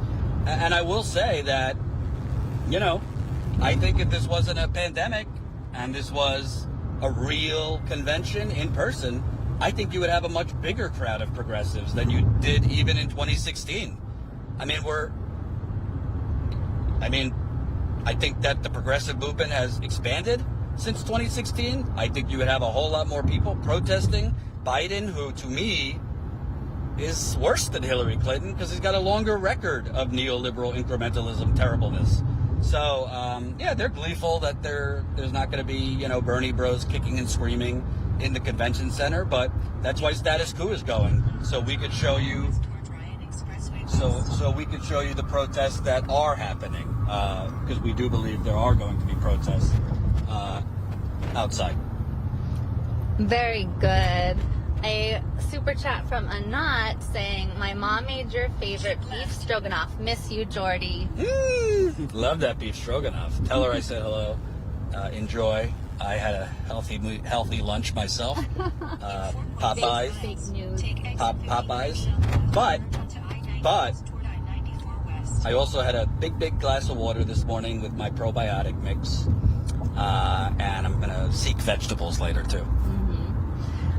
Okay. Thank you for the super chat, my fiance. $5 in super chat from Carlos Macias. Welcome to Milwaukee. You better try the taco trucks all over the south side of Milwaukee. Taco truck sounds really great right now. I thought Milwaukee was known for cheese. They got tacos too? Seems so. Pretty good. It's really good. Cheese and tacos, like what could go wrong? We also have Ruth P, $5 in the super chat. So appreciative of your coverage of people in both unpopular and popular places. Thank you, Ruth. That's really what we try to do. Well, I think this is something important to say that distinguishes status quo from everybody else. Because, obviously, you were going to have as many outlets as possible covering the George Floyd protests for Black Lives, this exploding civil rights movement all over the country. We were doing it when it wasn't in style, so to speak. We were doing it. We went down to Dallas to cover the execution, the murder of Botham Jean. We went to Chicago last summer, I think it was, or the summer before that, to cover the ongoing insanity of the Chicago Police Department shooting black men unarmed. So we've covered these things when all the cameras aren't there, and this is the same thing. I mean, if I worked at a news outlet, like an outlet that other people were running it, I'd say 9 out of 10 of them would have said, hell no, we're not spending money to send you to Milwaukee. It's a virtual convention. Nothing's going on there. And if I argued, yeah, but there's going to be protesters there, it might be a couple hundred, it might be 20, but we should be there to cover the protests. They'd say, yeah, not enough, we're not going to get enough out of it, not enough clicks, not enough, it won't rate. I was told that at MSNBC, it won't rate, meaning ratings. So we, as much as, we're on the ground when major things are happening, we're also on the ground when other people aren't there because, yeah, something can't become major if there's no cameras and microphones on it, right? If people don't know about it, something's not going to become major. For example, Standing Rock at first, when I first went to Standing Rock in end of August, at the end of August 2016, it wasn't like a big thing. There wasn't an explosion of media there. It wasn't like major league trending. If not for Amy Goodman being there, I got there like a day after she got that footage of the dogs biting Native Americans. You might have not had a huge influx of people go to Standing Rock. That's because Amy Goodman and Democracy Now! Were there. A lot of people came up to me and told me I came after I saw your reporting on the Young Turks. So it's important to cover these things, even if you're not going to have hundreds or thousands of people. Absolutely. Big Guy, Simple Production, $5 in the super chat, says, keep this going, enjoying this. How much worse does Trump have to get before I actually vote for the moron on the other side? This choice sucks ass. Well, I don't, short of... Is that Chicago? Yeah. Short of committing murder on tape, I don't really know what more Trump can do. I mean, he's already openly said I'm going to steal the election. He's now kind of winking and nodding to a birther conspiracy about Kamala Harris, who was born in Oakland. I mean, she's as American as apple pie. And he's kind of winking and nodding at the birther that, well, I've heard things about Kamala and whether she's an American. So on Trump getting worse, I don't think it could get much worse. I mean, you vote for whoever you want. I always tell people, I'm not going to tell you how to vote, but I don't think Trump can get any worse. But I do think we could get a lot more super chats and donations to statuscoup.com/convention. Go there, guys. It's really cool because I'm updating it with exactly what we're doing, behind the scenes pictures and behind the scenes videos, so you can kind of feel like you're on the road with us. And now people know we're in Chicago since she gave it up. Well, I mean, Chicago's a big place. It's different than saying we're 2 exits away from South Bend. So Viscus, $5 in the super chat. Love Status Coup coverage. Safe travels, Jenn and Jordan. Thank you so much, Viscus. Already read that one. Brian Frederick, $4.99 in the super chat. Biden prevented Edward Snowden from getting asylum anywhere other than Russia. Bet you won't hear that fact at the Democratic convention. Oh, we should point out, Trump alluded to, quote, thinking about pardoning Edward Snowden. Honestly, putting aside the right or wrong in it, I think it's right. I think Snowden should be pardoned. I think Julian Assange should be pardoned. Frankly, he shouldn't have to be pardoned because he shouldn't be tried with anything. It's a disgrace. But that's a damn smart political strategy if Trump pardons Edward Snowden, because you are going to attract a lot of these young people that Biden is taking for granted, that Biden's campaign isn't really even trying to reach, particularly progressives. I'm talking black people under 40, white Latinos under 40, white people under 40, just progressive people.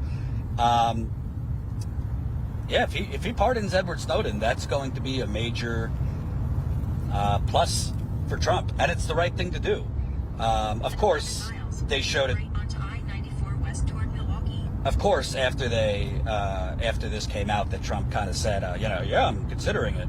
A tweet from him from 2013 came out, him calling Snowden a traitor and this, that, and the other thing.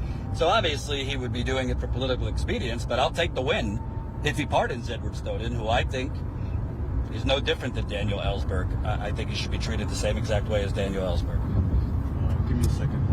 Sure. else I can get batteries with you. Okay, I have some double A somewhere. Okay.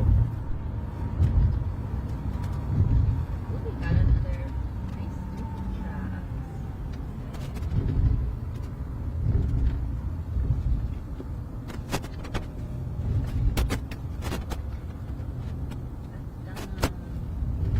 Can I still hear us, or are they No, like it'll be there? Okay. They can hear you on this mic that I have up here. Not. Oh, okay. But chat. I've been in Chicago since the People's Summit. See, check it. Like with the window or ask something. Excellent. Yeah. Okay. Hey guys, are we back? Are we back? Can you hear me? Hello, hello. Can you feel the rhythm? Can you feel the rhythm burning? All I need is the rhythm divine. Lost in elusive to say you'll be mine.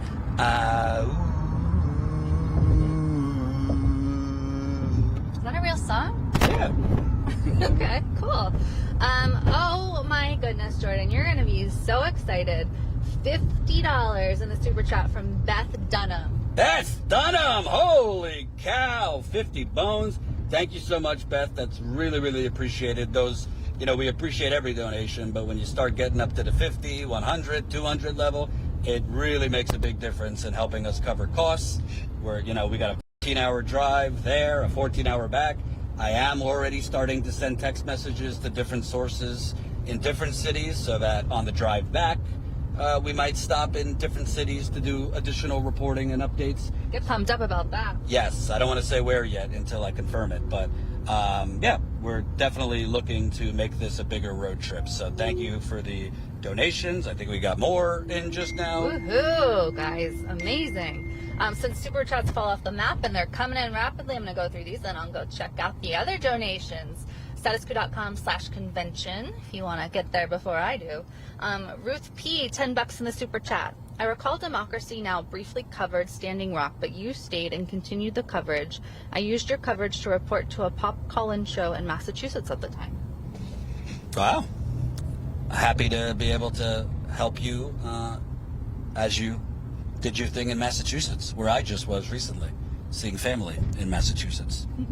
By the way, can I just say, Joe Kennedy is a disgrace. Horrible. A disgrace. Disgrace to the Kennedy name. Ed Markey, it's just as pure as a good cup of clam chowder. Love it. I hope he wins re-election. That ad was so good. And Joe Kennedy, do some research to see, what is he, the grandson of RFK? Yes. Your grandfather would be disgusted with who you're taking money from. You co-opting Ed Markey's positions. Joe Kennedy running, saying, no, Markey hasn't gone far enough. Well, you're not in favor of Medicare for all. He is. You're not in favor of a Green New Deal. He is. It's just disgusting. Kennedy's just literally thinking he could win just on his name. And guess who just gave him $5,000? Nancy Pelosi's PAC. What a pack of So losers. Nancy's sending Joe Kennedy $5,000 with the side of her gourmet ice cream. Like, how does she eat that much ice cream anyway? Ruth submitted a $5 super chat to follow up saying, correction, I used your reporting to argue for Standing Rock. I am not a reporter. Very cool, Ruth. That's awesome. Yeah, Jordan did some incredible reporting out of Standing Rock. Amazing, amazing work. Let's see.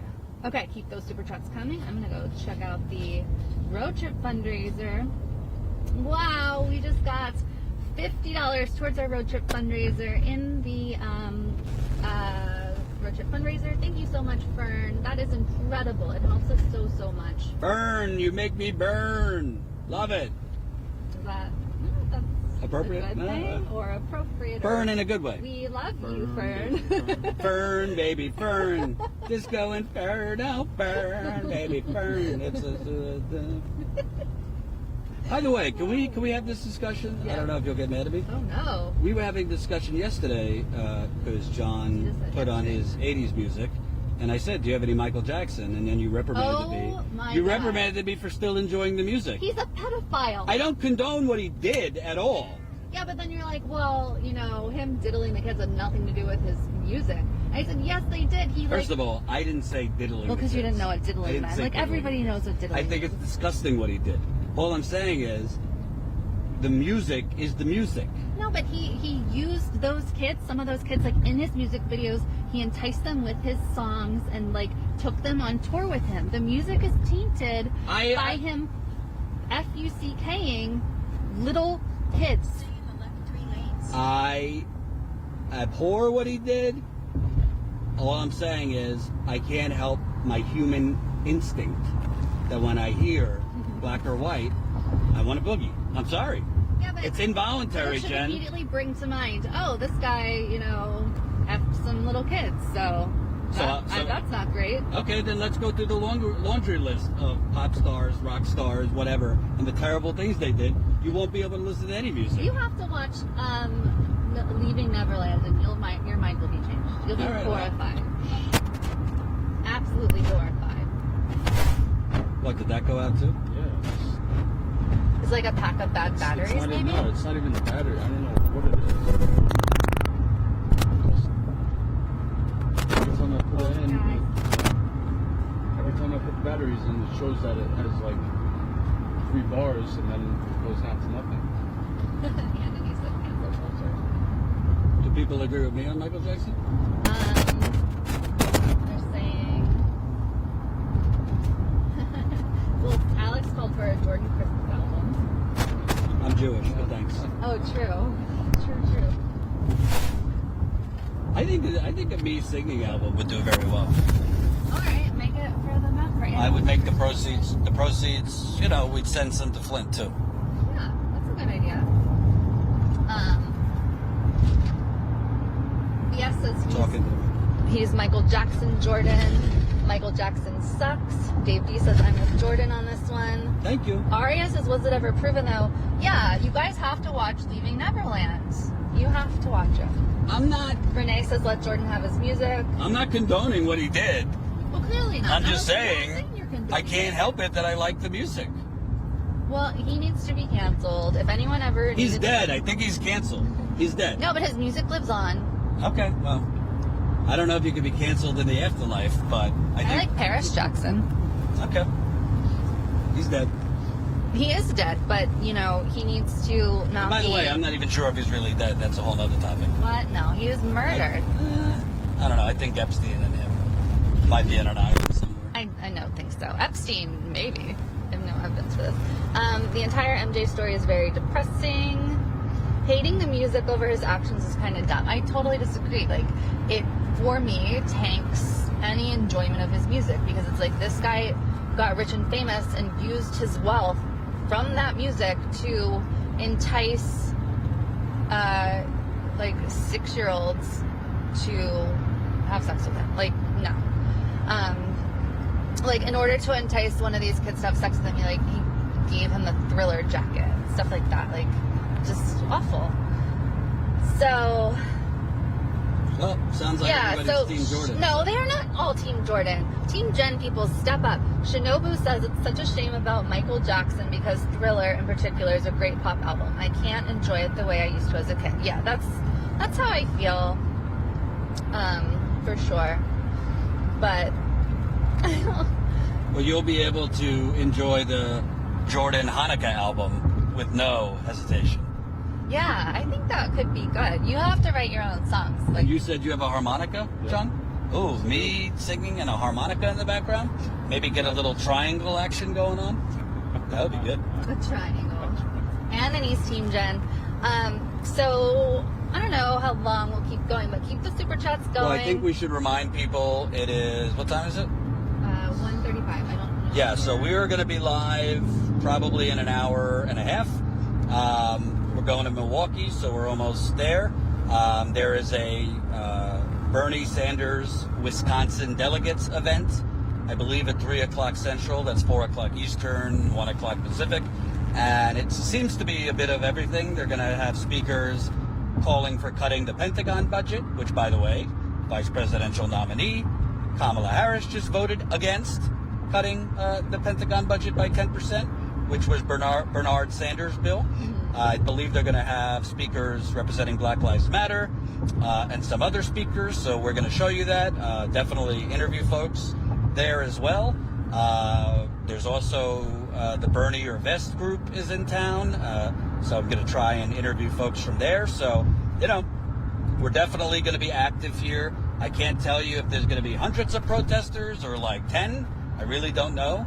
But it's kind of fun as a news outlet when you don't know, and it's just kind of like you go and see what happens. But you could definitely, you know, keep updated. The best thing to do would make sure you're on our text message list. That way you'll get a text message when we go live. Also, go to statuscoup.com. Make sure you've signed up for our email list so you'll get email updates as we're here. And you could also email us if you know of protests going on here or good stories to cover in the Milwaukee area. info@statuscoup.com. That's info@statuscoup.com. And I will say, we really appreciate these donations coming on. It really helps a lot. If you'd like to go a step further, definitely, if you can, sign up as a member to Status Coup. We're trying to, gain back some of the ground we've lost. Before the coronavirus pandemic, we were almost at 2,000 paying members a month, which is really the lifeblood for our company. We are not dependent on advertisers. We have no big Wall Street banker funding us, no money from fossil fuckers, no money from big pharma, big real estate, Silicon Valley, the military industrial complex. Our business model is you. So, you know, if you have the funds, if you don't, we get it. It is tough times economically. But if you do have the funds, go to statuscoup.com/join, sign up as a member. We're also going to be shooting, special videos for members while we're in the field. That could be everything from talking about my bowel movements to singing to talking about Michael Jackson to workouts. You never know what you're going to get. Workouts? Yeah, push-ups and stuff, shooting that. You're gonna I tried to do 2. I tried to do 5 this morning. It didn't go so well. So stay tuned for that. Gabriel Akari, 50 sec in the super chat. My friends in Sweden. Sending some love from Sweden. By the way, Team Jen, thank you, Gabriel, so much. Team Jen has stepped up to the plate. Oh, they're canceling it? No. I think probably you won the debate, but Team Jen popped out. Thanks, Team Jen. Okay, so Nina has Look at this, it's the same person. That guy almost crashed into 3 people. Anyway, go ahead. God. Nina has a question for you. Nina Turner? No. Nina Abbas. She wants to know, is anti-Zionism the new anti-Semitism? My mate and I have been discussing for hours. No, I don't think so. I think being against Zionism is essentially being against Israel, because Zionism is the deep love of the state of Israel. So you could be against Israel, feeling that it's illegitimate, feeling that, they stole the land, all that, without being against Jewish people. Those two things are different. And that's why, AIPAC and the Republicans and most Democrats have so successfully stopped any real conversation about Palestinian rights, this and that, because they've been able to co-opt it saying, oh, you're anti-Semitic. So although I personally, I'm not like a Zionist, I'm not even really religious, but although I personally believe Israel should exist, I believe in a 2-state solution. I believe Palestinians should not be packed up in Gaza like sardines. I believe Netanyahu is a war criminal. I believe a lot of things. But I don't think being anti-Zionist means you are anti-Semitic or anti-Jewish people, if that answers it. Well, one thing that I hope my father's not watching. Larry, don't watch. One thing that we were talking about the other day that kind of fits into this discussion is, remember I sent you that tweet, the New York City DSA, candidates were filling out a form in order to get endorsed by the New York City DSA. And on the form that they had to fill out, these local candidates, it specifies that you are not allowed to travel to Israel if you want to be endorsed. Yeah, I think that's ridiculous. Yeah, I think that's really anti-Semitic. That seems very wrong to have as your like part of your. No, again, I don't think that's anti-Semitic. I do. I think it's ridiculous. It's No, not again, anti-Semitic like all of them. again, that to me, oh shit, to me that's not saying you're against Jewish people. That's saying you are anti.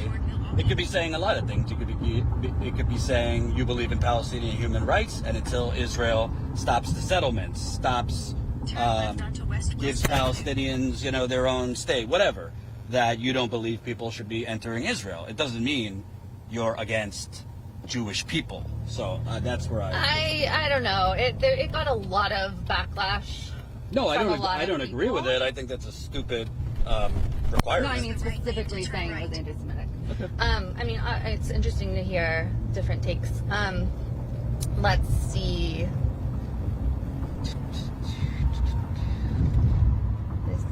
don't know if that's still the old one.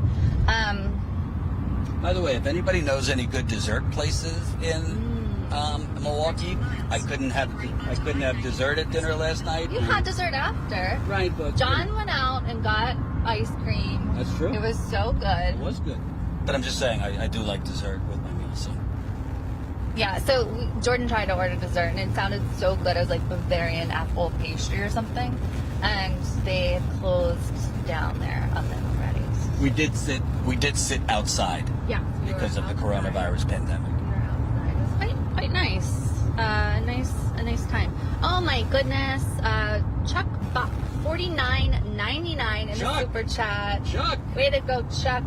Saying you should sell or cross promote your field reporting to all the strictly talking head independent YouTubers out there. Seems Chuck. like hold on. Seems like a good collaboration. Would also well I'll read the second part after. Chuck, great minds think alike. Because originally, when Jen and I were thinking about Status Quo, one of the future goals would be distribution. So if we are out here for the edits like Jimmy Dore, Secular Talk, Humanist Report, Rational National, Democracy Now, Intercept, whatever, they might be interested in some of this content. But, I'm just going to keep it real. Times are tough for getting attention from those folks. Unfortunately, it seems like, and again, I love them all, but it seems like a lot of these major shows like to have the same people on over and over again. There's certain cliques out there. Yeah, there's kind of like cliques that form in a lot of these things. So it's been tough. I mean, I've reached out to Jimmy a couple times saying, I told him this morning we're going to be here.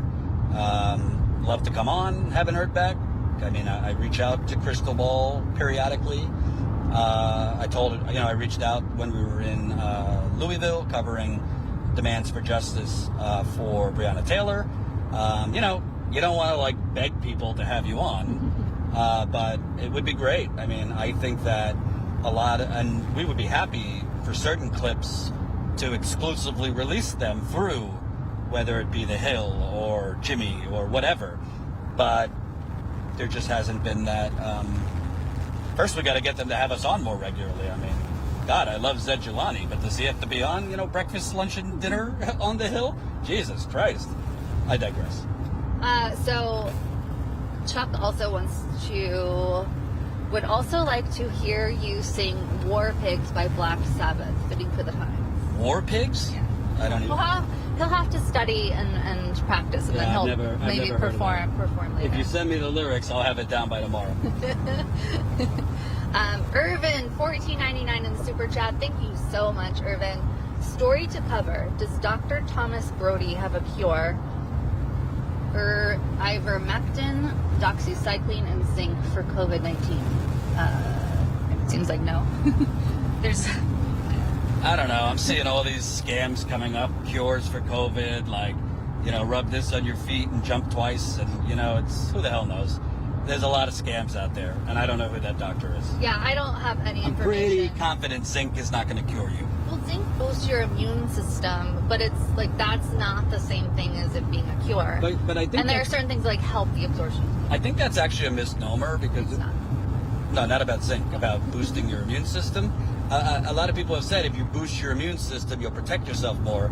But it's strange. I mean, literally, people my age that are much more active and much more healthy than I am. Like, I'm going to be 34. So there has been early 30-year-olds who run track or play sports actively and are very, you would think, healthier, that have died from coronavirus, whereas I was fortunate just to have a fever and a bad cough. So obviously it's better to have a stronger immune system in general, but it's I think a mistake to think if you just build up your immune system.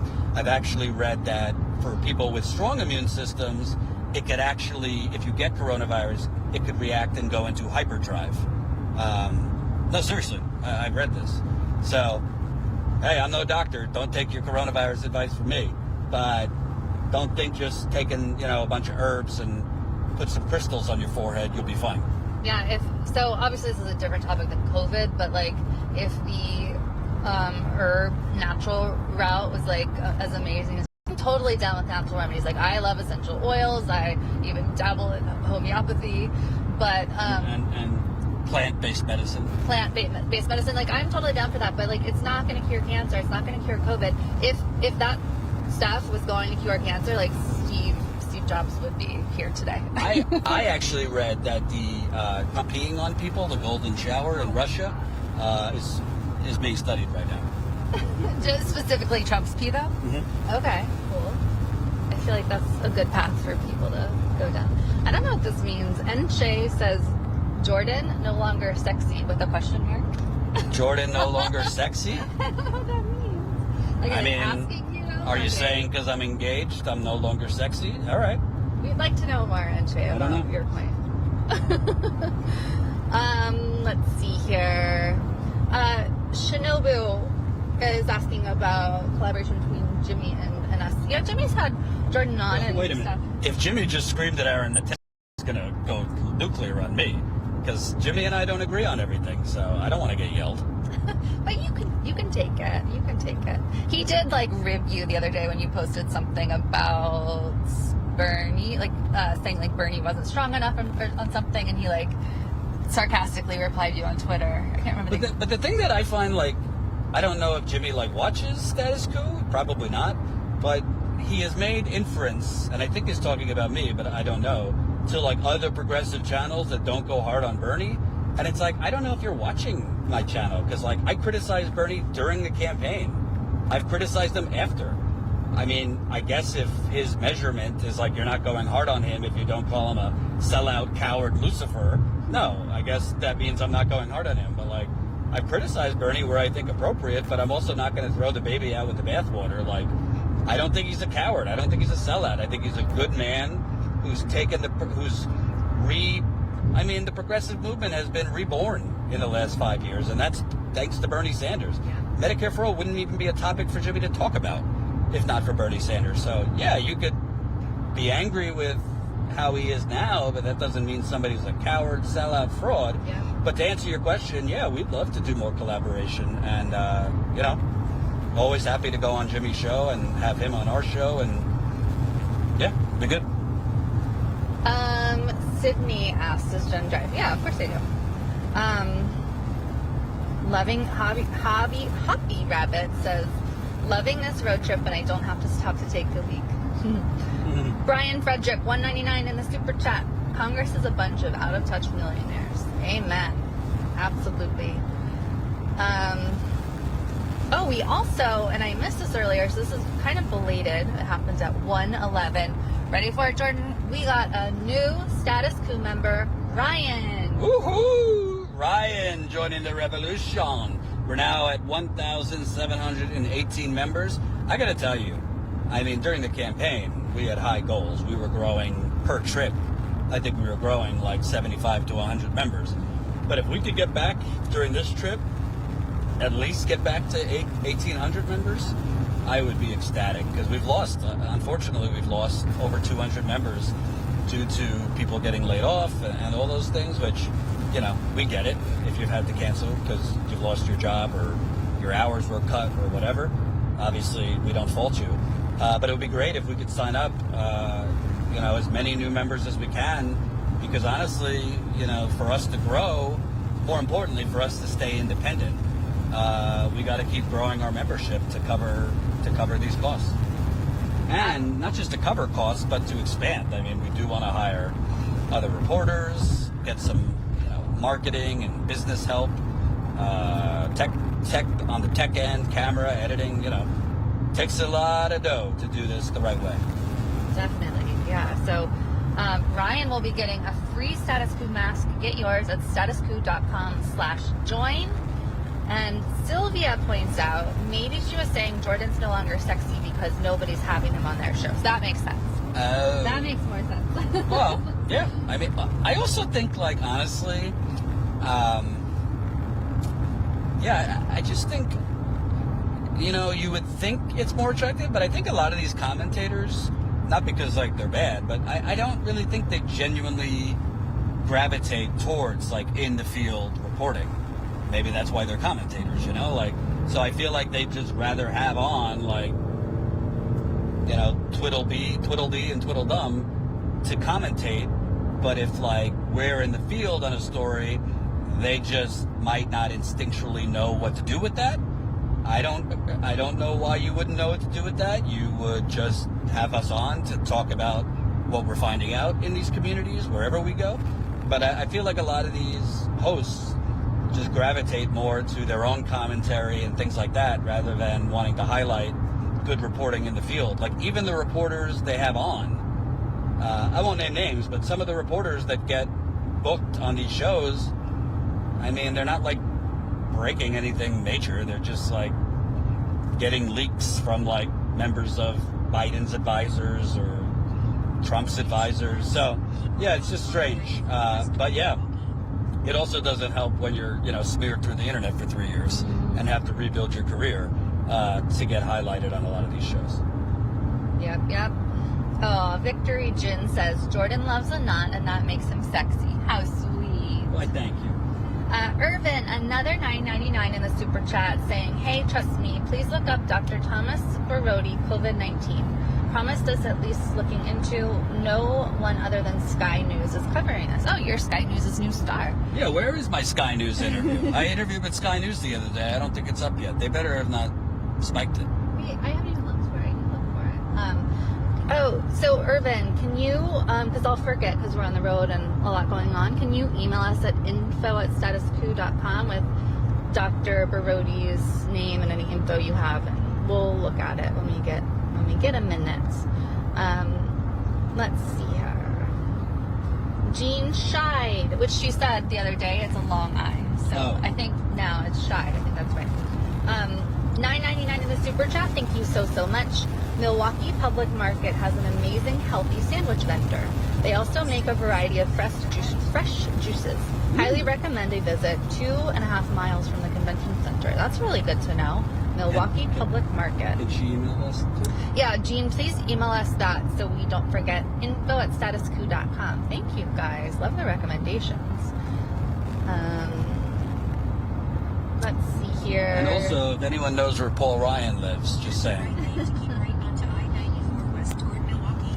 Okay, so you want to do a rapid fire? Do you have anything? Okay, so last minutes here. Give us your rapid fire questions, comments, and the super chats. One more reminder, we will be live in approximately an hour from an event Bernie Sanders, Wisconsin delegates is doing. So this is not the end of the coup today. This is only the beginning. The start of the coup, if you will. So, guys, keep your questions coming, your super chats. Definitely, if you are able to help us financially at all with this trip, go to statusquo.com/convention. You can use PayPal or Stripe, and any amount and every amount helps. I have one more thing to say. Sure. I'm not sure if my fiance is going to like this, but oh well. I'm getting a little fever again for that Status Quo Winnebago being on the road. Originally, remember I said to you when we started this, let's just find a Winnebago, big ass truck, find a driver, soup it up, get some Wi-Fi, slap a logo on it, and be a mobile reporting unit. And I don't know. I think it's a cool idea. I think it's a very good idea. I mean, I won't be able to be on the bus at all times because, I have a life and all that and a wonderful fiance and hopefully eventually, some kitties. But I think a mobile Winnebago a Clumobile, might be a good idea. Yeah, I think it could work. I think it's a good original idea. I think it was one of one of the first things that you said when we were talking about like forming something like this.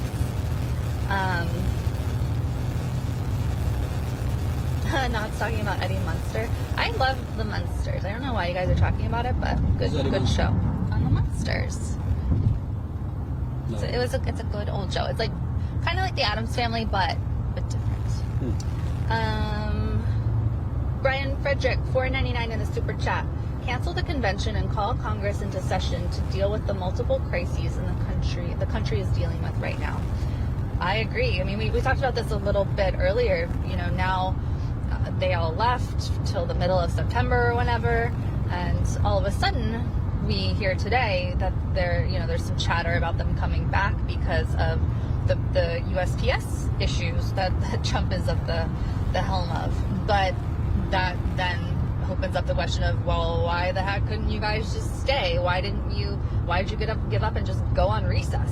Clearly you need to care about like that half of people, half of renters in certain states are about to be evicted. Like, you need to get the bill through that you and Republicans couldn't agree on. There's no reason for you to go to recess when people are losing their jobs, have medical bills stacking up, and need some relief. We just got another donation on the road trip page. Wow. I can't read it right now. Oh, I don't know. It's not coming through. Here we go. Okay. Awesome. KFH Garrett, $5 towards the road trip. Thank you so much. Honestly, it helps us with hotels, with food, with gas costs, with live view streaming costs.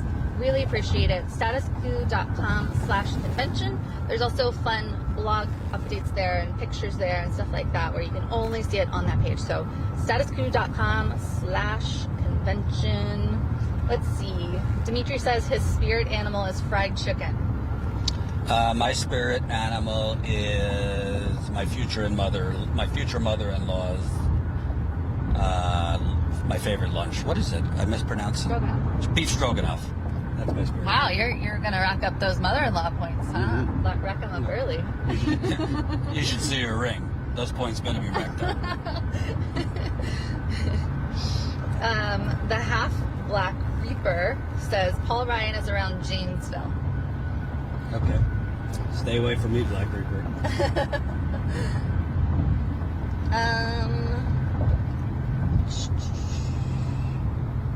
And Shay says, are electric Winnebagos a thing? That's an interesting idea. Not that I've heard of, but I also haven't looked into it. Steely Steve says we should get a Beverly Hillbilly truck. Well, maybe not. I do like the idea of electric to, not add anything to the climate crisis. Yeah, for sure. So Austin Patton says the co-leader of the March Revolution will be at the convention marching. Her name is Stephanie. Look for her. Okay, cool. If you want to email us any info you have, any connection info@statusquo.com. Let's see here. Project Redfoot says that their spirit animal is chicken and waffles. I had the best chicken and waffles of my life in Detroit one time, and it was so good. I dream about it. Another amazing super chat from Chibi Roxanne, $24.99 in the super chat. You guys should drive across America like all gas and no brakes. Ooh, love it. $24.99. Appreciate it. Catherine, yeah, they're engaged for 2 weeks now. 2 weeks is 2 weeks of tomorrow, as of tomorrow. Yeah, Catherine, it's so exciting. My spirit animal is pasta. I don't know what my spirit animal food is. My spirit food. I don't know. Okay, things are kind of slowing down. Did I read the new one? Yes, I did. Okay, so if you guys are not subscribed to this channel yet, please subscribe. Get your friends and family to subscribe. We're definitely trying to get to 100,000 subscribers, because not only do we get a special fancy plaque or whatever it is from YouTube, but we hope that it'll help us get more interviews, because people look at the numbers. So help us out, share our stuff, subscribe if you haven't already, and subscribe. You can see the little red button to the left of the chat there, right on the video, and you can just easily subscribe there. Also, share our content. We are going to be going live all week from Milwaukee. Whatever happens in Wisconsin, we will report on it. We have 50 SEK from Gabriel Akari. Hey, Jordan and Jen, you should have insiders at the Democratic Convention. Love from Sweden. Well, I mean, we don't have to, like, we're not like besties with Tom Perez. He's like the only one in there. I don't need an insider to tell you what's going on there. They're popping the champagne Goldman Sachs bought for them. That's the insider. They're popping the champagne their donors bought. John Chaos says, on your way back, you should stop at JoJo's Pizza. It will blow your mind. Well, where is that? Where do we find that?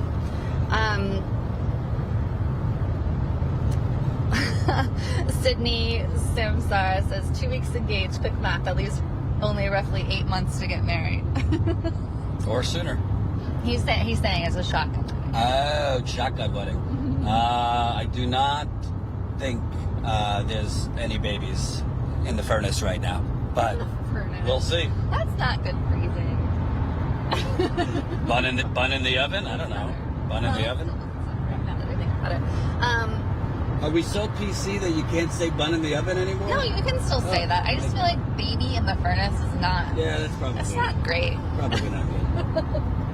Austin Patton says, I'm subscribed and a member. Be like me and join the Status Coup family. Absolutely. Be like Austin. Go to statuscoup.com/join. You can join for as low as $5 a month, and you get a free Status Coup mask, which we have been sporting all around the country. And you can get yours. Or if you join as an annual member, you can get a free mask and a free t-shirt. Super exciting. Yeah. People are laughing about the babies in the furnace thing. Okay, guys. We love you. You can support us 24 hours a day and check out all of our blog post updates from this trip at statuscoup.com/convention. We love you all. We will be live. What? Yeah, we'll be live in an hour. We'll be live in an hour. So definitely go to or grab your mobile phone right now while you're thinking of it and text COUP to 370-370 and you'll get a text when we are live because you definitely cannot rely on YouTube to tell you. So do that. And might I add, we are also on Twitter at Status Coup. If you haven't followed us yet, almost 44,000 followers, and we are on the Instagram. I think we have about 5 followers there, but No, it's going. I You're know. like 4,000. Whatever. We're on Instagram, so get everywhere we are. You got to get there. So follow us at Status Coup on the Twitter and Instagram.com/Status Coup. Yeah. So once again, we're going live in about an hour with Wisconsin Bernie delegates. And I think Jordan said Black Lives Matter leaders, and who knows who'll be there. A lot of this week is up in the air, but we will be there. Text COUP to 370-370. Subscribe to the channel. Head to statuscoup.com/convention. All right. Bye, guys.